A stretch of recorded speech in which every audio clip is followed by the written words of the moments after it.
जो सपने होते हैं ना, बहुत ही कमीने होते हैं। साले किसी को भी दिख जाते हैं, कोई डिस्क्रिमिनेशन ही नहीं करते। ये क्या बात हुई? ऐसा थोड़ी होता है। जब दुनिया में ये सब चल रहा है तो सपनों में भी तो डिस्क्रिमिनेशन होना चाहिए। बट यही तो कैच है, सपने इस दुनिया में थोड़ी बनते हैं। वो तो एक अलग सी जगह पर बनते हैं, एक अलग से दिमाग में, एक अलग से दिल में। तो चलो, एक सपना जो आप में से काफी लोग देख रहे हैं, उससे जरा रूबरू होते हैं। हेलो जी। तो वाइब्स कुछ ऐसी हैं कि देश के बाहर जाने जैसी हैं। क्योंकि क्या होता है कि काफ़ी लोगों का बड़ा मन होता है कि वो लोग कनाडा आएँ और कनाडा आकर स्टडी करें, उसके बाद वर्क परमिट लें, पीआर लें और यहाँ सेटल हो जाएं। बट ये जो पूरा प्रोसेस है ना, सुनने में जितना इजी लगता है उतना इजी है नहीं। और यहाँ पर आकर ना बिल्कुल सब कुछ चेंज हो जाता है। जैसे वो कहते हैं जज्बात ही बदल दिए, मूड ही बदल दिया, सब कुछ बदल दिया, वो चीज़ हो जाती है यहाँ की। क्योंकि क्या होता है कि अपने देश में हर चीज़ बहुत ईजी लगती है, बट यहाँ पर आकर थोड़ी डिफ़िकल्टीज फेस करनी पड़ती हैं। और आज हम उन्हीं चीज़ों के ऊपर बात करेंगे। और अगर तो आपको लगे कि आप ऐसी सब चीज़ें फेस कर सकते हैं तो मैं कहूँगा कि भैया आपके कनाडा वर्थ इट है आपके लिए। बट अगर आपको लगे कि थोड़ा नहीं है, थोड़ा मुश्किल है, तो अपने डिसीजन को रिकंसिडर कर लें। मैं ये नहीं कह रहा कैंसिल कर दें, थोड़ा रिकंसिडर कर लें। तो ये बात है। तो सबसे पहली चीज़ इस चीज़ में आती है एटीट्यूड। अब एटीट्यूड का क्या सीन है कि अपने देश में तो ना सारे काम बड़े आसानी से हो जाते हैं। अगर आप कहीं पर फंसे, कुछ हुआ, तो आपको पता है कि आपके पापा आ जाएंगे, आपकी मम्मी आ जाएंगी, रिश्तेदार आ जाएंगे, दोस्त आ जाएंगे, कोई ना कोई आ जाएगा आपको बचाने के लिए। बट यहाँ पर ऐसा कुछ नहीं है। ये जो पापा की परी हूँ या फिर तू जानता नहीं मेरा बाप कौन है, ये वाला एटीट्यूड यहाँ पे छोड़ना पड़ेगा। यहाँ पर आपको सारे काम अपने आप खुद करने पड़ेंगे, झुकना पड़ेगा। यहाँ पे बहुत बार झुकना पड़ेगा, मैं मजाक नहीं कर रहा। कई बार आपका कुछ कुछ चीज़ें करने का बिल्कुल मन नहीं करेगा, आप थके होगे, टूटे होगे, बट वो करनी पड़ेंगी। और आपको ऐसा लगेगा कि वो काम आपके लिए बने भी नहीं है, बट आपको करने पड़ेंगे। एक चीज़ मगर याद रखना कि शेर अगर 2 कदम पीछे ले रहा है ना, तो इसका मतलब ये नहीं है कि वो अपने शिकार से हट रहा है। इसका मतलब ये है कि वो शिकार को बुद्धू बना रहा है कि हाँ मैं जा रहा हूँ और अब मैं भाग कर आऊँगा और झपटा मारूंगा और तू खत्म। तो यही चीज़ है। ये जो आपका स्टडी वाला फेज़ होगा ना यहाँ पे, ये अगर आगे थोड़ी स्ट्रगल चलेगी स्टडी के बाद, तो वो वही फेज़ होगा जिसमें हम 2 कदम पीछे लोगे। बट जिस दिन झपट्टा मारने का चांस मिलेगा, मुझे यकीन है कि आप लोग मार लो। तो ये तो रही एटीट्यूड वाली बात, जो थोड़ा सा बदलना पड़ेगा कनाडा आके। तो एटलीस्ट जो सेकंड चीज़ की हम बात करने वाले वो है स्टडीज़ की। क्योंकि क्या होता है, ज़्यादातर लोग स्टडीज़ पर आते हैं, मतलब स्टूडेंट वीज़ा पर आते हैं, पढ़ने के लिए आते हैं यहाँ पे। और जब आप यहाँ पे स्टडी स्टार्ट करेंगे ना, तो कई बार तो आपको ऐसा लगेगा कि जो आप इंडिया में पढ़ रहे थे या तो वो बिल्कुल गलत था, या फिर जो आप यहाँ पे पढ़ रहे हो वो बिल्कुल गलत है। और ऐसा इसलिए लगेगा क्योंकि हमारे एजुकेशन सिस्टम में और या फिर यहाँ के जो एजुकेशन सिस्टम है उसमें ज़मीन और आसमान का फ़र्क है। मतलब जो लिटरल डिफरेंस होता है ना, वो आपको देखने को मिलेगा कि कितना ज़्यादा वाइड डिफरेंस है दोनों एजुकेशन सिस्टम में। इसमें मैं डेप्थ में नहीं जाऊँगा क्योंकि मैंने इस पर 2 वीडियोस बनाई हुई हैं, मैं ऊपर टैग कर दूंगा, आप लोग जाएं वो देखें, आपको समझ आ जाएगा क्या डिफरेंस की मैं बात कर रहा हूँ। बट हाँ, थोड़ी एडजस्टमेंट्स करनी पड़ेंगी। और चाहे जैसे मर्ज़ी करो, पढ़ना तो पड़ेगा क्योंकि अब आ गए हो, बीच में नहीं छोड़ना, चाहे कुछ हो जाए। उसके बाद चाहे चले जाओ, बट बीच में कोई नहीं छोड़ के जाएगा, वरना थप्पड़ थप्पड़ पड़ेंगे। बीच में नहीं छोड़ेगा कोई। पूरी करो पढ़ाई एटलीस्ट जब आ गए हो तो। अब जो थर्ड टॉपिक है वो है रिश्ते। और रिश्तों का सीन कुछ ऐसा है कि आप दुनिया में जहाँ मर्जी चले जाएं, आपको लोग और रिश्ते एक जैसे ही मिलेंगे, कोई ख़ास फ़र्क नहीं मिलेगा उसमें। और मुझे लगता है ना कि ये जो रिश्ते होते हैं ना, ये जो फिज़िकल सपोर्ट होती है, जो इमोशनल सपोर्ट होती है, जो मेंटल सपोर्ट होती है, ये आपकी लाइफ में बहुत इंपॉर्टेंट रोल प्ले करती है। और ये आपको चाहिए ही चाहिए होती है। और ये आपने बहुत सुना होगा कि कनाडा आके आपको सिर्फ वही लोग मिलेंगे जो आपका फ़ायदा उठाते हैं, और वो सच भी है। मैं कहता हूँ 85% सच है, बट 15% ना उसमें ऐसे लोग भी हैं जो आपका फ़ायदा नहीं उठाते, वो जेन्युइनली आपके साथ एक रिश्ता मेंटेन करना चाहते हैं।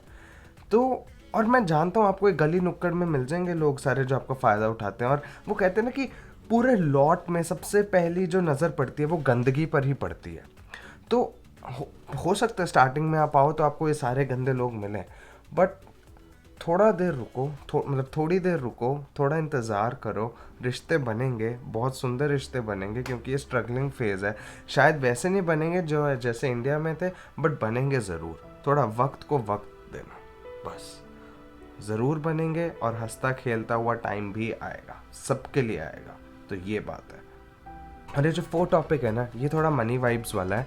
और इसमें सीन ये है कि ना अपनी कंट्री में ना कुछ चीज़ें बहुत एक्सपेंसिव लगती हैं, जो लग्जरी आइटम्स होते हैं ना, जैसे ये इलेक्ट्रॉनिक गैजेट्स हो गए, चाहे एप्पल के लेटेस्ट हो गए, सैमसंग के हो गए, चाहे फिर कुछ और नीड्स हैं आपकी, जैसे मान लें आप कार्स की बात कर लें, या कुछ मिसलेनियस नीड्स जो होती हैं कि मतलब सिर्फ शशके के लिए चाहिए। तो वो सब चीज़ें ना लेना तो हर कोई चाहता है, बट स्वैग वाली सीन आ जाता है, बट हर कोई अफोर्ड नहीं कर पाता। बट इस कंट्री में आकर ना आपको हर चीज़ आपको लगे कि वो अफोर्डेबल है। आपको हो सकता है स्टार्टिंग के 2-3 ईयर्स आपको लगे कि नहीं अभी मतलब आप ले तो सकते हो, बट अगर आप ले लोगे तो आपको बहुत चीज़ों पे कट ऑफ करना पड़ेगा। बट आपको खुद पे कॉन्फिडेंस आता है कि हाँ ये मैं ले सकता हूँ, आज नहीं तो कल I can afford this thing. तो ये चीज़ है जो इस कंट्री में आके बहुत ज़्यादा चेंज हो जाती है। लेकिन एक चीज़ और भी है कि मेहनत करनी पड़ेगी। बिना मेहनत के तो यहाँ फ्री में आपको सांस लेने को भी नहीं मिलती। तो इस चीज़ का ज़रूर ध्यान रखें कि आ रहे हो, और अगर अपने सारे शौक़, सारे शशके पूरे करने हैं तो उसके लिए मेहनत बहुत ज़्यादा करनी पड़ेगी। और अब हम बात करेंगे इस वीडियो के फाइनल टॉपिक के बारे में, और वो है लोनलीनेस। और लोनलीनेस की वाइब्स कुछ ऐसी हैं कि बड़ी लोनली हैं। और क्या होता है कि मैं हमेशा कहता हूँ कि कनाडा में ना सबसे बड़ी प्रॉब्लम ही लोनलीनेस है। और मतलब सब लोग यहाँ पे बहुत ज़्यादा अफेक्टेड हैं इसी से, लोनलीनेस, डिप्रेशन। यहाँ पे मेंटल हेल्थ बहुत बड़ी प्रॉब्लम है। तो बात कुछ ऐसी है कि मैंने पता नहीं शायद अपने किसी पिछले व्लॉग में कहा है या नहीं कहा, बट आपके प्लेट में ना यहाँ पर आपके पास जो दुनिया की जो बेस्ट चीज़ें होती है ना खाने की, वो पड़ी होंगी, बट साथ में ना कभी किसी दिन कोई खाने के लिए नहीं होगा।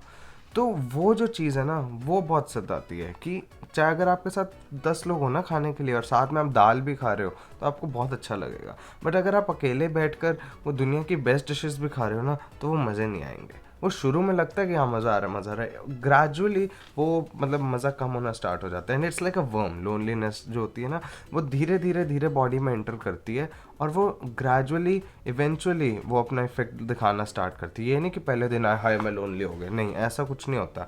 थोड़ा टाइम लगता है, 3-4 महीने के बाद आपको फील होना स्टार्ट होता है। जब आप सेटल होना स्टार्ट हो जाते हो तब उसके बाद आपको ये लोनलीनेस फील होती है। और अब आपको करना क्या है कि आपको इस लोनलीनेस से लड़ना है। और मैं ये नहीं कह रहा कि आप अपने इमोशंस और अपने जज्बात बिल्कुल ही फिनिश कर दो, मतलब उनको साइड कर दो, रखो, बट उनको काबू में रखो। खुद पे कंट्रोल लाना सीखो, खुद को स्ट्रांग बनाओ कि चाहे कुछ हो जाए कि मैं इनसे लड़ सकता हूँ, इस लोनलीनेस से लड़ सकती हूँ, इस लोनलीनेस से। तो अगर तो आपने वो कर लिया तो मैं कह रहा हूँ आप आधी जंग तो जीत गए हैं। फिर कोई टेंशन वाली बात ही नहीं है, फिर तो कुछ बचा ही नहीं है। मतलब आप ये लगा लो, फिर तो बस आपका वही बचा है कि मेहनत करनी है, पढ़ाई करनी है, ग्रेड्स लाने, अच्छी नौकरी ढूंढनी है, अच्छी छोकरी ढूंढनी है, अच्छा छोकरा ढूंढना है, उसके बाद शादी करनी है, बच्चे जो भी है।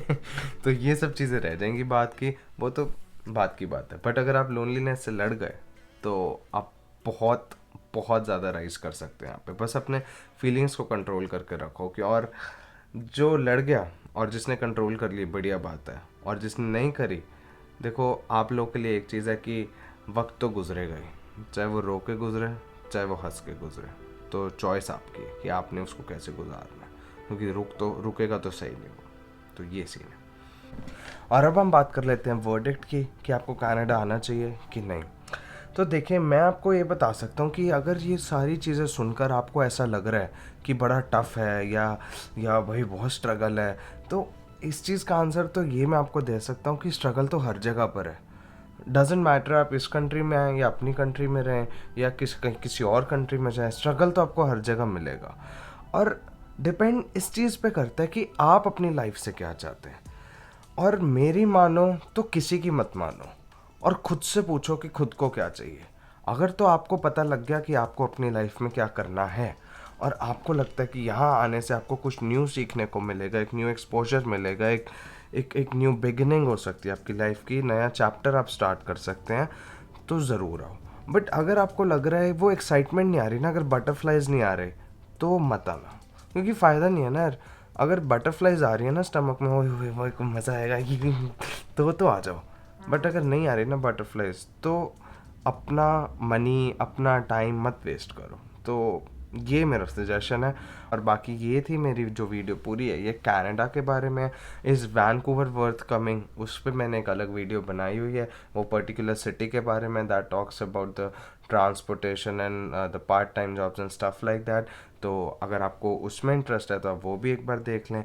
और ये कनाडा के बारे में जो जनरल लाइफ सिनेरियोज होते हैं उसके बारे में, तो होपफुली आपको पसंद आए। और जैसे मैं हर बार कहता हूँ, make a wise choice for your self.